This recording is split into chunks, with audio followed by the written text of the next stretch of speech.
আজকে আমাদের আলোচ্য বিষয় সৌরজগৎ এবং আমাদের কাছে আছে একটা গোটা সোলার সিস্টেম যেখানে প্রত্যেকটা গ্রহকে আমরা 3D সিমুলেশনে দেখতে পাবো।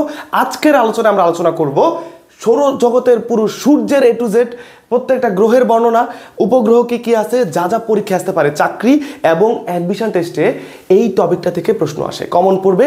এবং যারা সৌরজগৎ নিয়ে একটু বিস্তারিত এরকম 3D সিমুলেশনের মাধ্যমে জানতে চাই তাদের জন্য কিন্তু আজকের এই চমৎকার ক্লাসটা, যেখানে আমরা এখন পুরো সৌরজগৎটা নিয়ে ব্যাখ্যা করব। আমরা সর্বপ্রথম আলোচনা করব সৌরজগতের প্রাণ কেন্দ্র, যেটা হচ্ছে সূর্য।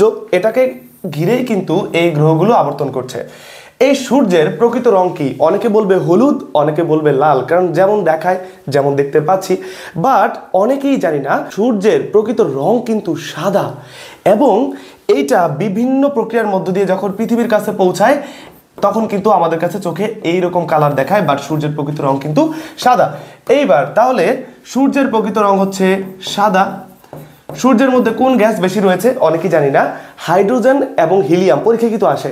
হাইড্রোজেন গ্যাসের পরিমাণ সবচেয়ে বেশি, তারপর কিন্তু হিলিয়াম। তাহলে হাইড্রোজেন আমরা সবাই নোট করে ফেলি, হাইড্রোজেন প্লাস হিলিয়াম সবচেয়ে বেশি হচ্ছে হাইড্রোজেন প্লাস হিলিয়াম। এইবার সূর্য তার চারদিকে কিন্তু কি করে? আবর্তন করে। এই যে এইখান থেকে শুরু করে সূর্য যদি তার দিকে ঘুরে ঘুরে ঘুরে আবার এই পয়েন্টে আসতে তার কিন্তু সময় লাগে 25 দিন সময় লাগে। আরেকটা গুরুত্বপূর্ণ কনসেপ্ট হচ্ছে সৌর কলঙ্ক। সৌর কলঙ্ক কি? দেখেন, সূর্যের প্রত্যেক জায়গায় কিন্তু সমান তাপ উৎপন্ন করে না, কিছু জায়গায় কম তাপ উৎপন্ন করে।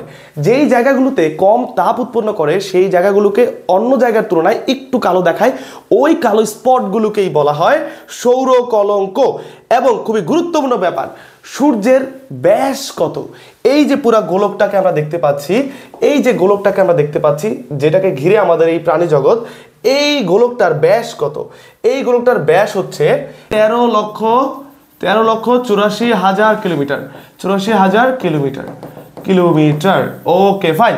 এইবার আমরা সৌরজগতে দেখতে পাবো বেশ কয়েকটি গ্রহ, এবং আমরা সবাই জানি সৌরজগতের গ্রহ কয়টি। এই প্রশ্নটা করলে সবাই আমরা উত্তর করতে পারবো। সৌরজগতের গ্রহ হচ্ছে 8টি। কিন্তু 2006 সালের আগে আমরা আরেকটা গ্রহকেও গ্রহ বলতাম, সেটার অবস্থান ছিল এই নেপচুনের পরে, সেটাও কিন্তু সূর্যকে আবর্তন করে ঘুরছে। বাট 2006 সালে প্রমাণিত হলো এইটা গ্রহ হওয়ার যে উপাদানগুলো দরকার বা যে বৈশিষ্ট্যগুলো দরকার সেটা মোটেও ধারণ করে না। সে কারণে আমরা এই গ্রহটা, যেটার নাম হচ্ছে প্লুটো, এই প্লুটোকে গ্রহ থেকে বাদ দেওয়া হয় কত সালে? 2006 সালে। আর তাই এই প্লুটোকে বর্তমানে বলা হয় বামন গ্রহ। কি বলা হয়? বামন গ্রহ। এরকম বেশ কয়েকটি গ্রহ কিন্তু রয়েছে। তাহলে বর্তমানে সৌরজগতের গ্রহ কয়টি? 8টি। কি কি? বুধ, শুক্র, পৃথিবী, মঙ্গল, বৃহস্পতি, শনি, ইউরেনাস, নেপচুন। কেন আমি সিরিয়ালি বললাম? কারণ পরীক্ষায় কিন্তু সিরিয়ালি জানতে চাওয়া হয় সূর্যের নিকটবর্তী গ্রহ কোনটি, সেটি কিন্তু বুধ। আবার জানতে চাওয়া হয় পৃথিবীর নিকটবর্তী গ্রহ কোনটি, সেটি কিন্তু শুক্র। এরকম কিন্তু পরীক্ষায় আসে। সূর্যের পরবর্তী গ্রহ কোনটি, সেটি কিন্তু মঙ্গল, মার্স বা মঙ্গল গ্রহ। এগুলো কিন্তু পরীক্ষায় জানতে চাওয়া হয়। আর তাই আমাদের অবশ্যই সৌরজগতের গ্রহ সম্পর্কে আইডিয়া রাখতে হবে। তাহলে এইগুলোর ইংলিশ নামগুলো কিন্তু ইম্পর্টেন্ট। যেমন আমরা যদি দেখি, এইদিকে হচ্ছে কি মার্কারি মানে বুধ, ভেনাস মানে শুক্র, আর্থ মানে হচ্ছে পৃথিবী, জুপিটার মানে হচ্ছে বৃহস্পতি, স্যাটার্ন শনি, তারপর ইউরেনাস, তারপর নেপচুন। Very easy. বাট এই যে সিরিয়ালটা রয়েছে, এই পুরা সিরিয়ালটা আমাদের ডেফিনেটলি কি করতে হবে? পুরো আত্মস্থ করে ফেলতে হবে, না হলে কিন্তু এটা থেকে সেরকম আমাদের কিন্তু মনে থাকবে না। এরপরে আমরা আলোচনা করব এই প্রত্যেকটা গ্রহকে ধরে ধরে। তার আগে এই যে আমরা শুক্র বলছি, বুধ বলছি, এই নামগুলো কোন জায়গা থেকে আসলো?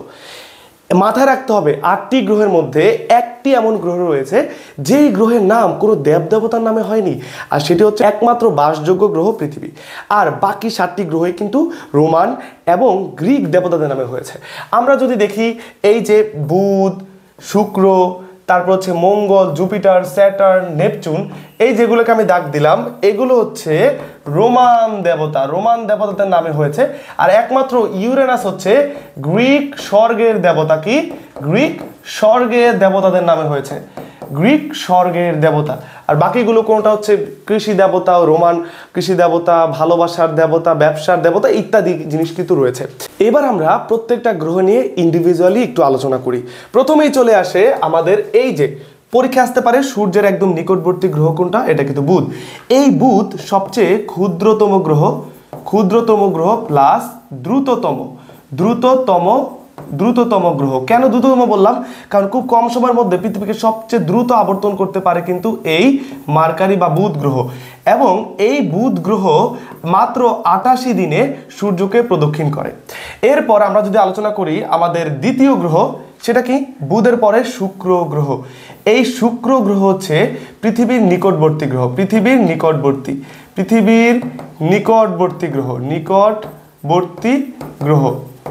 সূর্যের দ্বিতীয় গ্রহ বা নিকটবর্তী গ্রহ। এই বুধ গ্রহর একটা স্পেশাল ব্যাপার রয়েছে, সবচেয়ে উচ্চতম গ্রহ। নর্মাল সেন্সে আমাদের কি মনে হবে? সূর্যের কাছাকাছি যেহেতু বুধ রয়েছে, বুধ হয়তো সবচেয়ে বেশি উত্তপ্ত, সবচেয়ে বেশি উচ্চতম। নেভার। পরীক্ষা যদি আসে সবচেয়ে বেশি উচ্চতম, সবাই কনফিউশনে পড়ে যায়। সবচেয়ে বেশি উচ্চতম হবে হচ্ছে এই শুক্র। কেননা এই বুধের মধ্যে কোনো ধরনের বায়ুমণ্ডল নেই, কিন্তু এই শুক্রে বায়ুমণ্ডল রয়েছে এবং কার্বন ডাইঅক্সাইডকে খুব ধারণ করে রাখতে পারে। তাই বুধের চেয়ে শুক্র গ্রহ হচ্ছে সবচেয়ে উচ্চতম গ্রহ। এই ব্যাপারটা আমরা অনেকেই জানতাম না, সো এইটা কিন্তু আমাদের অবশ্যই জানতে হবে। শুক্র গ্রহ যেহেতু পৃথিবীর খুব কাছাকাছি নিকটতম, তাই এই শুক্র গ্রহকে বলা হয় পৃথিবীর যমজ গ্রহ, যেটা আমি আগেই বলেছি। শুক্র গ্রহকে শুকতারাও বলি, আবার সন্ধ্যা তারাও বলি, কারণ সকাল বা ভোরের আকাশে এই শুক্র গ্রহকে খুবই উজ্জ্বল দেখায়, তাই একে শুকতারা বলা হয়। আর সন্ধ্যাবেলায় একে খুবই উজ্জ্বল দেখায় বলে একে কিন্তু সন্ধ্যা তারা বলা হয়। এবার আমরা আলোচনা করব যে গ্রহে আমরা বাস করি, সেটা হচ্ছে সূর্যের তৃতীয় গ্রহ, যার নাম হচ্ছে পৃথিবী। এই পৃথিবী সূর্য থেকে 15 লক্ষ কোটি কিলোমিটার দূরে অবস্থান করছে আমাদের এই পৃথিবী। এই পৃথিবী সূর্যকে প্রদক্ষিণ করতে সময় নেয় 365 দিন, 5 ঘন্টা 48 মিনিট আর হচ্ছে 47 সেকেন্ড। 48 মিনিট 47 সেকেন্ড সময় নিয়ে থাকে। এবং সূর্য থেকে পৃথিবীতে আলো আসে কয় মিনিটে? 8 মিনিট 19 সেকেন্ড, অথবা আমরা বলতে পারি 500 সেকেন্ডে কিন্তু এই সূর্য থেকে পৃথিবীতে তার আলো এসে পৌঁছায়। একটু চিন্তা করে দেখেন, হঠাৎ করে সূর্য তার আলো দেওয়া বন্ধ করে দিল, আপনি কিন্তু সাথে সাথে টের পাবেন না। আপনি টের পাবেন 8 মিনিট 19 সেকেন্ড পরে, কারণ সূর্য থেকে আলো আসলে বা সূর্যের কোনো পরিবর্তন হলে কিন্তু আমরা 8 মিনিট 19 সেকেন্ড পরেই বুঝতে পারবো। সো এটা হচ্ছে পৃথিবী নিয়ে আমাদের যে তথ্যগুলো জানতে হবে, সেই তথ্যগুলো। পরীক্ষায় কিন্তু এরকম প্রশ্ন হতে পারে, পৃথিবীর সবচেয়ে নিকটতম নক্ষত্র কোনটি? আমরা নক্ষত্র সবটা দেখবো না, এই শব্দটা না দেখে আমরা উত্তর দিয়ে দিব শুক্র, কারণ আমরা পৃথিবীর নিকটতম গ্রহ শুক্র বা যমজ গ্রহ শুক্র জানি। কিন্তু এখানে বলেছে নক্ষত্র কিন্তু সূর্য, এগুলো কিন্তু গ্রহ। তাহলে পৃথিবীর নিকটতম নক্ষত্র কিন্তু সূর্য, তাই সূর্যকে আবর্তন করেই কিন্তু পৃথিবী ঘুরছে, এই ব্যাপারটা কিন্তু আমাদের মাথায় রাখতে হবে। পৃথিবীর পরে তার নিকটতম গ্রহ কিন্তু এই মঙ্গল। এই মঙ্গল গ্রহে 95.97% কার্বন ডাইঅক্সাইড এবং এই লাল আয়রন অক্সাইড থাকার কারণে এই মঙ্গল গ্রহকে কিন্তু লাল দেখা যায়। তাই মঙ্গল গ্রহকে কিন্তু লাল গ্রহ বলা হয়। কোন গ্রহকে লাল গ্রহ বলা হয়? সেটা কিন্তু মঙ্গল গ্রহ। মঙ্গলের পরে রয়েছে এই যে কি বৃহস্পতি, সৌরজগতের সবচেয়ে বড় গ্রহ বৃহস্পতি। সৌরজগতের যেই গ্রহের সবচেয়ে বেশি উপগ্রহ রয়েছে সেটিও কিন্তু এই বৃহস্পতি। আর এটা এতই বড় তাই এটাকে বলা হয় গ্রহরাজ। আমাদের এই পৃথিবীর চেয়েও প্রায় এই বৃহস্পতি গ্রহ 1300 গুণ বড়। সৌরজগতের সবচেয়ে বড় গ্রহ। আর সৌরজগতের দ্বিতীয় বৃহত্তম গ্রহ কিন্তু এই শনি গ্রহ। এই শনি গ্রহ এর আশেপাশে কিন্তু এই যে গ্যাসের বলয় রয়েছে, যেটা কিন্তু স্পষ্ট দেখা যায়, গ্যাসের বলয় রয়েছে। এবং সৌরজগতের দ্বিতীয় বৃহত্তম গ্রহ কিন্তু শনি। সবচেয়ে বেশি উপগ্রহ রয়েছে এই বৃহস্পতির, আর দ্বিতীয় সবচেয়ে বেশি উপগ্রহ রয়েছে কিন্তু এই শনি, যেটা হচ্ছে দ্বিতীয় বৃহত্তম গ্রহ। সৌরজগতের তৃতীয় বৃহত্তম গ্রহ কিন্তু এই ইউরেনাসকে সবুজ গ্রহ বলা হয়। কোন গ্রহ? সবুজ গ্রহ বলা হয়।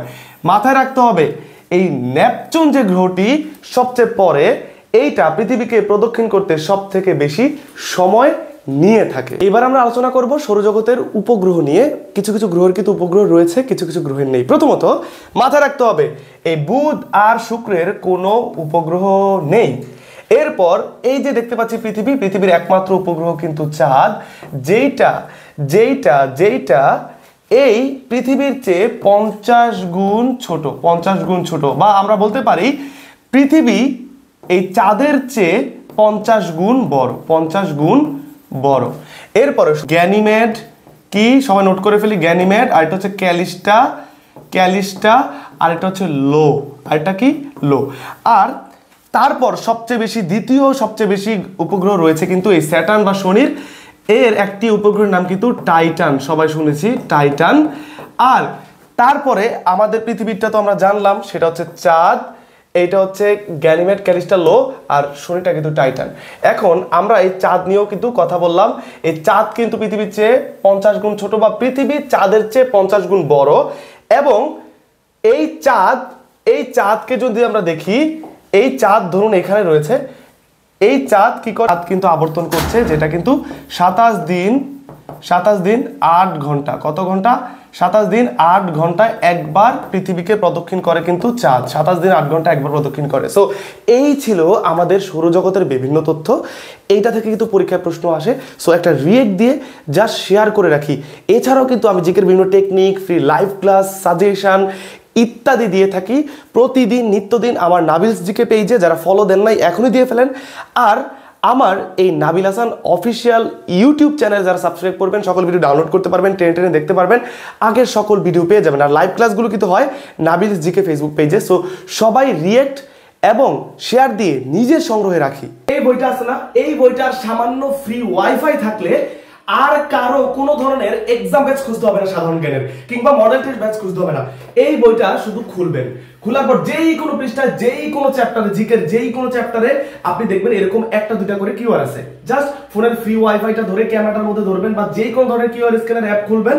খোলার পর হচ্ছে আপনি জাস্ট এই ফোনের উপরে ধরবেন, এই যে লিংক চলে আসবে এক্সামের। জাস্ট এই যে দেখেন, জাস্ট দেখেন, এই যে আমি জাস্ট লিখে ক্লিক করে দিলাম, ব্যাস আমি চলে গেছি এক্সামে। আমি এক্সামে চলে গেছি।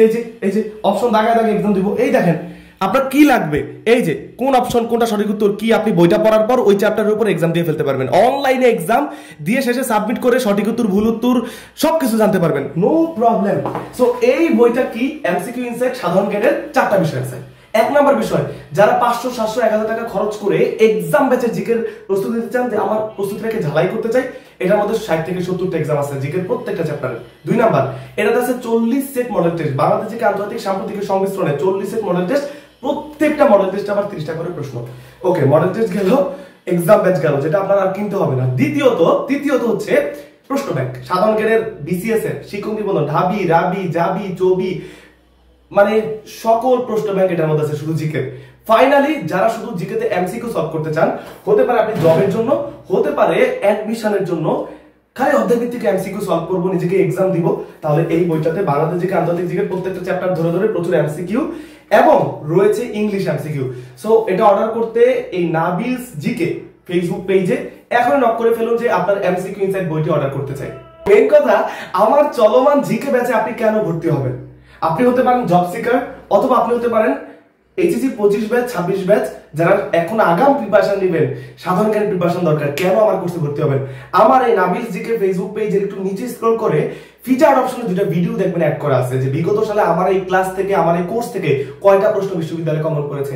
আর এই বছর রানিং 3500 প্লাস স্টুডেন্টস আমার কোর্সে পড়ছে। সামনে বিভিন্ন বিশ্ববিদ্যালয়ে কয়টা কমন পড়েছে, কারা কারা চান্স পেয়েছে, অলরেডি 2 জন যে চান্স পেয়েছে আমার এই নাবিলস জিকে ফেসবুক পেজে কিন্তু আমি দেখিয়ে দিয়েছি, কারণ আমার কোর্স থেকে চান্স পেয়েছে বিউপিতে। সামনে ঢাবি, রাবি, চবি, গুচ্ছ, জাবি, অনেক সাফল্য বাকি।